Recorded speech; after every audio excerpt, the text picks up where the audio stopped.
നിയമസഭാ തെരഞ്ഞെടുപ്പിന് മുൻപ് കേരള കോൺഗ്രസ് എമ്മിനെയും RJDയെയും മുന്നണിയിലെത്തിക്കാനുള്ള ശ്രമങ്ങൾ സജീവമാക്കി കോൺഗ്രസ്. മുസ്ലിം ലീഗിന്റെ പിന്തുണയോടെയാണ് കോൺഗ്രസിന്റെ നീക്കങ്ങൾ.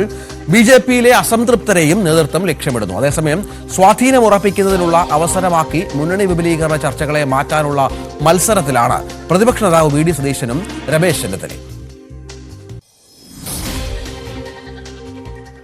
അധികാരത്തിലെത്താൻ മുന്നണി വിപുലീകരണം അനിവാര്യമാണെന്ന തിരിച്ചറിവിലാണ് കോൺഗ്രസ് നേതൃത്വത്തിന്റെ ചടുലമായ നീക്കങ്ങൾ.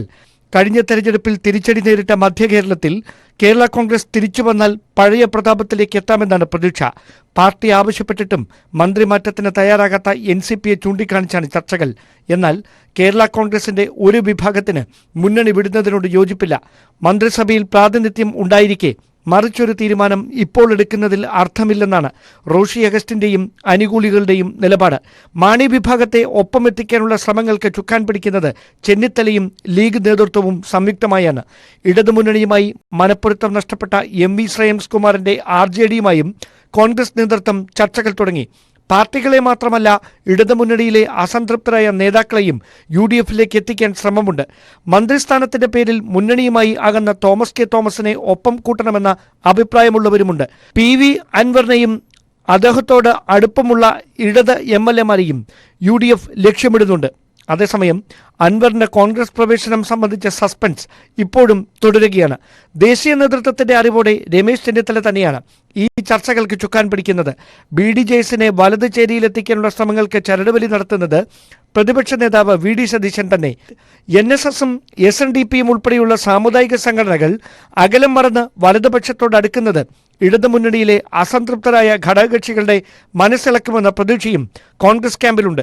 UDFിനുള്ളിൽ സ്വാധീനം ഉറപ്പാക്കുന്നതിനുള്ള അവസരമാക്കി പ്രതിപക്ഷ നേതാവ് VD സതീശനും സ്വാധീനം തിരിച്ചുപിടിക്കാൻ രമേശ് ചെന്നിത്തലയും ഇരുവശങ്ങളിൽ നിന്ന് മുന്നണി വിപുലീകരണ ചർച്ചകൾക്ക് നേതൃത്വം നൽകുകയാണ്. മുഖ്യമന്ത്രി സ്ഥാനത്തേക്ക് എത്തണമെങ്കിൽ ഘടകകക്ഷികളുടെ പിന്തുണയും പ്രധാനം. ഇതുകൂടി മുന്നിൽ കണ്ടുകൊണ്ടാണ് ഇരു നേതാക്കളുടെയും തന്ത്രപരമായ നീക്കം. തിരുവനന്തപുരത്ത് നിന്ന് Dan Kurian, News 18. Dan Kurian ഏറ്റവും പുതിയ വിവരങ്ങളുമായി ചേരും. ഡാന്, നമുക്കറിയാം മുന്നണി വിപുലീകരണം എന്നുള്ളത് UDFിന്റെ അജണ്ടയാണ്. മധ്യകേരളത്തിലൊക്കെ കേരള കോൺഗ്രസിന്റെ മുന്നണി മാറ്റം എങ്ങനെ സ്വാധീനിച്ചു തെരഞ്ഞെടുപ്പ് പരാജയങ്ങളെ എന്നുള്ളത് നമ്മൾ ഒരുപാട് ചർച്ച ചെയ്തിട്ടുള്ളതാണ്. ഇപ്പോൾ ഏതാണ്ടൊരു രണ്ട് മനസ്സിൽ നിൽക്കുന്ന കേരള കോൺഗ്രസ് ഉണ്ട്, LDFിൽ അവഗണന നേടുന്ന RJD ഉണ്ട്, PV അൻവർ ഉണ്ട്. അങ്ങനെ ഒരുപാട് സാധ്യതകൾ UDFിന് മുന്നിലുണ്ട്. ഇനി ആരെ മുൻകൈ എടുത്ത് ചർച്ച നടത്തും എന്നുള്ള ചോദ്യം മാത്രമേ ബാക്കിയുള്ളൂ.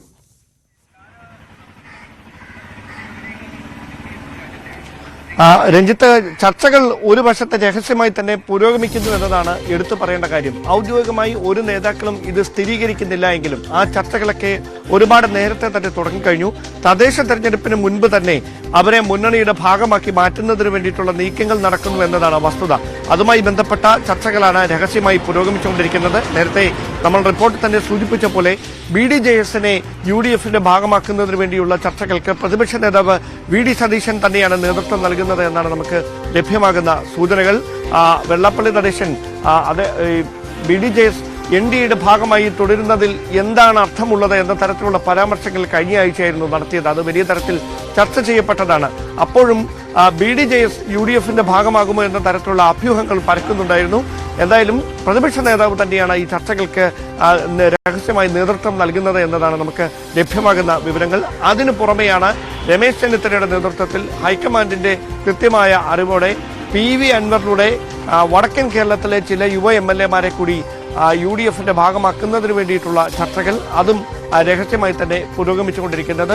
അതോടൊപ്പം PV അൻവറിനെ എവിടെ പരിഗണിക്കും, അതാണ് കോൺഗ്രസ് ക്യാമ്പിലെ ഏറ്റവും പ്രധാനപ്പെട്ട ഒരു ആശങ്ക. കാരണം നിലമ്പൂരിൽ ആര്യടൻ ഷൗക്കത്ത് എന്ന ഒരു പ്രബലനായ നേതാവിനെ മാറ്റിക്കൊണ്ട് PV അൻവറിനെ അവിടെ സ്ഥാനാർത്ഥിത്വം നൽകാമെന്ന ഉറപ്പിൽ UDFിലേക്ക് കൊണ്ടുവന്നാൽ അത് വലിയ തരത്തിൽ പാർട്ടിക്കുള്ളിൽ പ്രശ്നങ്ങളുണ്ടാക്കും. അതുകൊണ്ട് തന്നെയാണ് ജില്ലയിൽ നിന്നുള്ള കോൺഗ്രസ് നേതാക്കൾ വരെ അതിനെ എതിർക്കുന്ന ഒരു സാഹചര്യവുമായി രംഗത്ത് വരുന്ന പശ്ചാത്തലമുണ്ടായത്. അവിടെ അമിക്കബിളായ ഒരു സെറ്റിൽമെന്റിലേക്ക് എത്തുന്നതിന് ഏത് തരത്തിലായിരിക്കും PV അൻവറിനെ പാർട്ടിയിൽ ഉൾക്കൊള്ളാനാവുക എന്ന തരത്തിലുള്ള ചർച്ചകൾ നേതൃതലത്തിൽ സജീവമായി പുരോഗമിക്കുകയാണ്. അതുകൊണ്ട് തന്നെ ആ കാര്യത്തിലടക്കം ഒരു ധാരണയിലെത്തേണ്ടതുണ്ട്. അതുകൊണ്ടാണ് PV അൻവറിന്റെ കോൺഗ്രസ് പ്രവേശനം അനിശ്ചിതമായി ഇങ്ങനെ തുടരുന്നതെന്നാണ് നമുക്ക് മനസ്സിലാക്കാൻ കഴിയുന്ന കാര്യവും.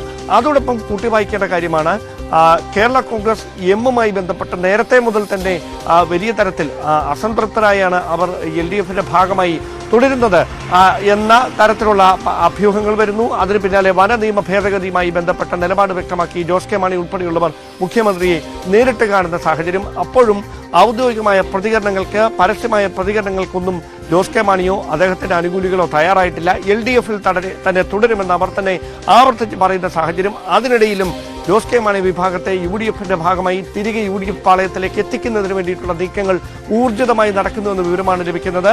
കോട്ടയം, ഇടുക്കി ഉൾപ്പെടെയുള്ള ജില്ലകളിൽ കഴിഞ്ഞ നിയമസഭാ തെരഞ്ഞെടുപ്പിൽ UDFനുണ്ടായ തിരിച്ചടി മറികടക്കാൻ കേരള കോൺഗ്രസ് എം കൂടിയോ ഒപ്പമുണ്ടാകണമെന്ന പൊതു വിലയിരുത്തൽ UDF ക്യാമ്പിൽ സജീവമായി തന്നെയുണ്ട്. അതുകൊണ്ട് തന്നെയാണ് ജോസ് കെ മാണി വിഭാഗത്തെ ഏത് വിധേനയും UDFിലേക്ക് തിരികെ എത്തിക്കുന്നതിന് വേണ്ടിയിട്ടുള്ള രഹസ്യമായ നീക്കങ്ങൾ നടന്നുകൊണ്ടിരിക്കുന്നത്. അതിൽ ജോസ് കെ മാണി വിഭാഗത്തിൽ തന്നെ ഒരു ചെറിയ അഭിപ്രായ ഭിന്നത നിലനിൽക്കുന്നു എന്നതാണ് വസ്തുത. റോഷി അഗസ്റ്റിൻ അദ്ദേഹം മന്ത്രിസഭാംഗമാണ്. അതുകൊണ്ട് പാർട്ടിയുടെ ഒരു പ്രതിനിധി നിലവിൽ സർക്കാരിന്റെ ഭാഗമായി മന്ത്രിസഭാംഗമായി തുടരുമ്പോൾ പൊടുന്നനെ അങ്ങനെ ഒരു നിലപാടിലേക്ക് പോകേണ്ട കാര്യമില്ല എന്ന നിലപാടിലാണ് റോഷി അഗസ്റ്റിൻ, N ജയരാജ് ഉൾപ്പെടെയുള്ള നേതാക്കൾ.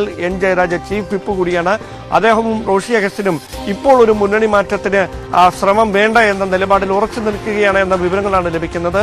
അങ്ങനെയാണെങ്കിൽ UDF പാളയത്തിലേക്ക് എത്താനുള്ള ശ്രമങ്ങൾ ജോസ് കെ മാണി വിഭാഗവുമായി അനൌദ്യോഗികമായി നടത്തുന്ന ചർച്ചകളിൽ അങ്ങനെയൊരു ശ്രമങ്ങൾ ഉണ്ടായാൽ അതിനോട് റോഷി അഗസ്റ്റിന്റെയും N ജയരാജിന്റെയും തുടർ പ്രതികരണങ്ങൾ എന്താകും എന്നതടക്കമുള്ള കാര്യങ്ങൾ സംസ്ഥാന രാഷ്ട്രീയത്തിൽ, പ്രത്യേകിച്ച് മധ്യ കേരളത്തിൽ കേരള കോൺഗ്രസിന്റെ ഭാവി നിർണ്ണയിക്കുന്നതിലടക്കം നിർണായകമായി മാറും. നമുക്കറിയാം, ഒരുപാട് തവണ പിളർന്നാണ് അത് ഈ ഒരു രൂപത്തിലായി നിൽക്കുന്നത്. അവിടെ വീണ്ടും ഒരു പിളർപ്പെന്ന് പറയുന്നത് അത് കേരള കോൺഗ്രസിന് താങ്ങാൻ കഴിയുന്നതായിരിക്കില്ല. അതുകൊണ്ട് തന്നെ അങ്ങനെ പാർട്ടിക്കുള്ളിൽ ഉണ്ടാകുന്ന അഭിപ്രായ ഭിന്നതകൾ മറികടന്നുകൊണ്ട് ഒരു രാഷ്ട്രീയ നിലപാട് സ്വീകരിക്കുക എന്ന ഏറ്റവും വെല്ലുവിളി നിറഞ്ഞ ഒരു സാഹചര്യത്തിലൂടെയാണ് കേരള കോൺഗ്രസ് എം നിലവിൽ പൊക്കോണ്ടിരിക്കുന്നത്. അവിടെ ജോസ് കെ മാണി ഏതായാലും ജോസ് കെ മാണിയുടെ നിലപാട് നിർണായകമാകും. അവിടെ കേരള കോൺഗ്രസ് എം LDF വിടുമോ എന്ന കാര്യത്തിലൊക്കെ ഇനിയുള്ള ദിവസങ്ങളിൽ ചർച്ചകൾ സജീവമാവുകയും ചെയ്യും. ഇതിനിടെ KPCC നേതൃയോഗം ഇന്ന് ചേരുകയാണ്. പാർട്ടി ആസ്ഥാനമായ ഇന്ദിരാഭവനിൽ ഉച്ചയ്ക്ക് 2 മണിക്കാണ് നേതൃയോഗം ചേരുക. തദ്ദേശ തെരഞ്ഞെടുപ്പുമായി ബന്ധപ്പെട്ട മുന്നൊരുക്കങ്ങൾ ചർച്ച ചെയ്യും. വയനാട് DCC ട്രഷറർ ആത്മഹത്യയുമായി ബന്ധപ്പെട്ടുണ്ടായ വിവാദങ്ങളും ചർച്ചയാകും. PV അൻവറിന്റെ കോൺഗ്രസ് പ്രവേശനത്തിലും UDF പ്രവേശനത്തിലും ഇന്ന് ധാരണ ഉണ്ടായേക്കും. ഇതിനിടെ മുതിർന്ന കോൺഗ്രസ് നേതാക്കളുമായി PV അൻവർ ഇന്ന് കൂടിക്കാഴ്ച നടത്തുന്നുണ്ട്. ഡാൻ കുര്യൻ തുടരുന്നുണ്ട്. ഡാന് ഒരുപിടി പ്രശ്നങ്ങളുണ്ട്, ഒരുപിടി കാര്യങ്ങളുണ്ട് UDFന് കോൺഗ്രസിന് സംസാരിക്കാൻ. ഈ മുന്നണി വിപുലീകരണം നേരത്തെ പറഞ്ഞതുപോലെ ലീഗുമായി ചേർന്ന് വലിയൊരു ശ്രമം നടക്കുന്നുണ്ട്. PV അൻവർ അവരുടെ മുന്നിലുള്ള ഒരു വലിയ വിഷയമാണ്. എങ്ങനെ PV അൻവറിനെ അക്കോമഡേറ്റ് ചെയ്യും എന്ന കാര്യത്തിലൊക്കെ ഒരുപാട് ചർച്ചകൾ നടക്കുന്നുണ്ട് എന്ന് മനസ്സിലാക്കുന്നുണ്ട്. എന്നാൽ PV അൻവറിനെ കൈവിടില്ല എന്ന് വേണം മനസ്സിലാക്കാൻ. അങ്ങനെ ഒരുപാട് ചർച്ചകൾക്ക് തുടക്കം കുറിക്കുന്ന ഒരു യോഗം കൂടിയാകും ഇതല്ലേ? PV അൻവറിനെ കൈവിടില്ല എന്നതിനപ്പുറം കൈ കൊടുക്കുമ്പോൾ എന്തുറപ്പ് കൊടുത്തുകൊണ്ട് കൈ കൊടുക്കും? അതാണ് പ്രധാനപ്പെട്ട ചോദ്യം. കോൺഗ്രസ് നേതൃത്വത്തെ കുഴയ്ക്കുന്ന ഒരു ചോദ്യം അതാണ്. അവിടെയാണ് ഞാൻ നേരത്തെ സൂചിപ്പിച്ച പോലെ ഏത് മണ്ഡലത്തിൽ അദ്ദേഹത്തിന് മത്സരിക്കാം എന്നതടക്കമുള്ള കാര്യങ്ങളിൽ ചർച്ചകൾ നടന്നുകൊണ്ടിരിക്കുകയാണ്. അതിൽ പാർട്ടിയുടെ പ്രാദേശിക നേതൃത്വത്തിൽ ചില അഭിപ്രായ ഭിന്നതകൾ നിലനിൽക്കുന്നുണ്ട്. അത് പരിഹരിച്ചുകൊണ്ട് PV അൻവറിനെ UDF പാളയത്തിലേക്ക് എത്തിക്കുക എന്നതാണ് നേതൃത്വത്തിന് മുന്നിലുള്ള വെല്ലുവിളി. അതുമായി ബന്ധപ്പെട്ട ചർച്ചകൾ ഇന്ന് KPCC നേതൃയോഗത്തിലുണ്ടാകും. അതിനുശേഷം തലസ്ഥാനത്ത് തുടരുന്ന PV അൻവർ മുതിർന്ന കോൺഗ്രസ് നേതാക്കളുമായി ഇന്ന് കൂടിക്കാഴ്ച നടത്തുമെന്നാണ് നമുക്ക് അറിയാൻ കഴിയുന്നത്. ഈ KPCC നേതൃയോഗത്തിന് ശേഷമായിരിക്കും അങ്ങനെയൊരു കൂടിക്കാഴ്ച മുതിർന്ന നേതാക്കളുമായി PV അൻവർ നടത്തുക. അക്കാര്യങ്ങളിൽ വൈകാതെ തന്നെ ഒരു ധാരണയിലേക്ക് എത്തും. അതും മുന്നോടിയായിട്ടുള്ള ചർച്ചകൾ ഇന്ന് KPCC നേതൃയോഗത്തിൽ ഉണ്ടാകുകയും ചെയ്യും. അതിനു പുറമെയാണ് വയനാട് DCC ട്രഷറുടെ ആത്മഹത്യയുമായി ബന്ധപ്പെട്ട് പാർട്ടിക്കുള്ളിൽ ഉണ്ടായിട്ടുള്ള വലിയ തരത്തിലുള്ള ഒരു വിവാദമുണ്ട്. ആ വിവാദങ്ങളിൽ അച്ചടക്ക നടപടി അല്ലെങ്കിൽ ആഭ്യന്തര അന്വേഷണത്തിന് വേണ്ടി തിരുവഞ്ചൂർ രാധാകൃഷ്ണൻ നേതൃത്വത്തിലുള്ള സമിതിയെ നിയോഗിച്ചിട്ടുണ്ട്. ആ സമിതിയുടെ റിപ്പോർട്ടിന് വേണ്ടി കാത്തിരിക്കുകയാണ് പാർട്ടി നേതൃത്വം. പക്ഷേ പ്രവർത്തകർക്കിടയിലടക്കം അത് വലിയ തരത്തിലുള്ള ആശയക്കുഴപ്പമുണ്ടാക്കിയിട്ടുണ്ട്. അവിടെ KPCC നേതൃയോഗത്തിൽ വരുന്ന വിമർശനങ്ങൾ ശ്രദ്ധേയമായി മാറും.